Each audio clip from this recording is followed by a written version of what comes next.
এবার থেকে পুরুষরাও কিন্তু সিসিএল পাবে।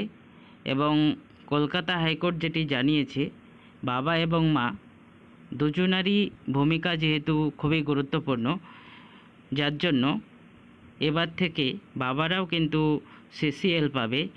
আগে যেটি দেওয়া হতো, মায়েদের এই সিসিএল দেওয়া হতো 730 দিন সমবেতন ছুটি, এবং বাবাদের দেওয়া হতো 30 দিন, এবং এটি সর্বোচ্চ দুটি সন্তানের জন্য প্রযোজ্য ছিল।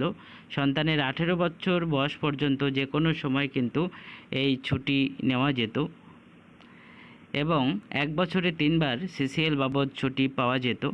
কিন্তু কলকাতা হাইকোর্ট যেটি জানিয়েছে, এখন থেকে কিন্তু 730 দিন বাবারাও অর্থাৎ পুরুষরাও কিন্তু এই ছুটি পাবে।